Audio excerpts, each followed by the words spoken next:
আসসালামু আলাইকুম সুপ্রিয় দর্শক, আমি ডাক্তার মোহাম্মদ তৌসিফুর রহমান। আজকে আমরা একটি খুবই গুরুত্বপূর্ণ ব্যাপার নিয়ে আলোচনা করব। আপনারা জানেন আমি টমোথেরাপি নিয়ে সিরিজ অনুষ্ঠানের অংশ হিসেবে আমি রেগুলার প্রোগ্রাম করে থাকি। তো আজকে আমি বাচ্চাদের ক্যান্সার চিকিৎসায় টমোথেরাপির ভূমিকা নিয়ে আলোচনা করব। বাচ্চাদের ক্যান্সার চিকিৎসায় রেডিওথেরাপি দেওয়ার ক্ষেত্রে আমরা অনেক হিসাব-নিকাশ করি বা অনেক চিন্তাভাবনা করি। দেখা যায় যে রেডিওথেরাপি দেওয়ার কারণে অনেক সময় তাদের গ্রোথ আ স্টান্টেড হয়ে যায় বা পার্শিয়াল গ্রোথ হয়। তো এই ব্যাপারগুলো মাথায় রেখেই তাদেরকে রেডিওথেরাপি দেওয়া হয় যে তার যাতে এই রোগও যাতে সারে এবং একই সাথে তার যাতে আ এই ব্যাপারগুলো যাতে এড়ানো যায়। তো বাচ্চাদের কমন যে রেডিওথেরাপি তার মধ্যে আ সবচেয়ে বেশি দেওয়া হয় সেটাকে বলা হচ্ছে ক্রানিও স্পাইনাল ইরাডিয়েশন, অর্থাৎ এটাকে আমরা অ্যাব্রিভিয়েশন ভাবে সিএসআই বলে থাকি।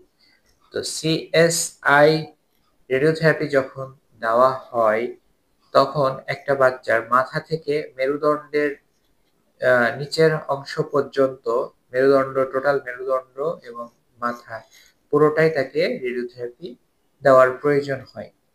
এক্ষেত্রে ট্র্যাডিশনাল রেডিওথেরাপি মেথডে যে সমস্যাটা তৈরি হয় সেটা হচ্ছে এটা এক ফিল্ডে দেওয়া সম্ভব হয় না। অর্থাৎ এক্ষেত্রে ২ টা বা ৩ টা ফিল্ড করা হয় এবং সেই ফিল্ড করতে যেয়ে যেটা হয় কিছু ফিল্ড জাংশন তৈরি হয় এবং এই সংযোগস্থলে একটা সম্ভাবনা থাকে যে কোনো ক্ষেত্রে এই সংযোগস্থলে ডোজ একদমই পায় না বা ডোজ গ্যাপ থাকে। আবার কোনো ক্ষেত্রে এই সংযোগস্থলে ওভারডোজ থাকে বা টক্সিসিটি হওয়ার সম্ভাবনা থাকে। এবং আমরা জানি যে মেরুদণ্ডের হাড্ডির মধ্যে স্পাইনাল কর্ড আছে এবং এই স্পাইনাল কর্ডটা খুবই সেনসিটিভ একটি অর্গান এবং এখানে যদি ডোজ টক্সিসিটি হয় তাহলে তার ২ পা প্যারালাইসিস হওয়ার সম্ভাবনা থাকে। এমনকি ৪ হাত পাও প্যারালাইসিস হওয়ার সম্ভাবনা থাকে এবং একই সাথে দেখা যায় যে তার মেরুদণ্ডের হাড্ডি বা গ্রোয়িং যে বোন গুলো আছে সেই গ্রোথ এন্ডটা নষ্ট হয়ে যায় এবং যার কারণে সে আর উচ্চতায় বড় হতে পারে না বা অ্যাবনরমাল গ্রোথ হয়। একদিকে কাত হয়ে যায়, বাঁকা হয়ে যায়। এটা লেট ইফেক্ট হিসেবে। কিন্তু ইতোপূর্বে বাংলাদেশে ট্র্যাডিশনাল রেডিওথেরাপিতেই যখন প্রয়োজন হয়েছে ক্যান্সার ট্রিটমেন্টের ক্ষেত্রে অনেক সময় রেডিওথেরাপি দেওয়ার প্রয়োজন হয়েছে। তো বর্তমানে বাংলাদেশের মানুষের জন্য আশীর্বাদ এবং বাচ্চাদের ক্যান্সার চিকিৎসায় এটি একটি নতুন দিগন্ত বাংলাদেশে উন্মোচিত হয়েছে। সেটা হচ্ছে টমোথেরাপি। টমোথেরাপির মাধ্যমে ডোজ ডিস্ট্রিবিউশন, আ প্রপার ডোজ ডিস্ট্রিবিউশন এবং এইটা ইকুয়াল ডোজ ডিস্ট্রিবিউশন করে রেডিওথেরাপি দেওয়া সম্ভব এবং একটা সিঙ্গেল ফিল্ডে আ রেডিওথেরাপি দেওয়া সম্ভব। সেক্ষেত্রে স্লাইস বাই স্লাইস একদম মাথা থেকে মেরুদণ্ডের নিচের অংশ পর্যন্ত একটা মাত্র ফিল্ডে খুব সহজেই রেডিওথেরাপি দেওয়া সম্ভব।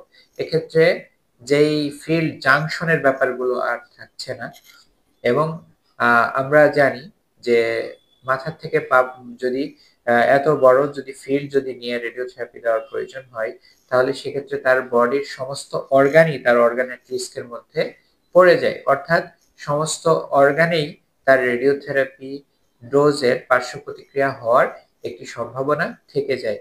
কিন্তু টমোথেরাপির মাধ্যমে অত্যন্ত নির্ভুলভাবে প্রায় পার্শ্ব প্রতিক্রিয়াবিহীনভাবে রেডিওথেরাপির ডোজ দেওয়া সম্ভব এবং পরবর্তীকালে একটি বাচ্চা সে বিকলাঙ্গ হওয়া থেকে নিজেকে রক্ষা করতে পারবে এবং অন্যান্য অর্গানকে সে সেভ করতে পারবে। এটি একজন বাচ্চা বা পেডিয়াট্রিক কেস গ্রুপের মানুষের জন্য এটি একটি আশীর্বাদ বলা চলে। তো প্রিয় দর্শক, আসুন আমরা টমোথেরাপি সম্পর্কে জানি। আমরা ক্যান্সারের উন্নত চিকিৎসা বর্তমানে বাংলাদেশেই সম্ভব। ক্যান্সার চিকিৎসার জন্য দেশের বাইরে যাওয়ার প্রয়োজন নাই। আসুন আমরা নিজে সচেতন হই, পরিবার এবং সমাজকে সচেতন করি। ক্যান্সারের চিকিৎসা আমরা দ্রুততম সময়ে দেশেই সম্পন্ন করি। আসুন আমার আপনার সকলের ঐকান্তিক প্রচেষ্টায় দূর হোক ক্যান্সার চিকিৎসার সকল অন্তরায়। সবাই ভালো থাকবেন। সবাইকে অসংখ্য ধন্যবাদ। আসসালামু আলাইকুম।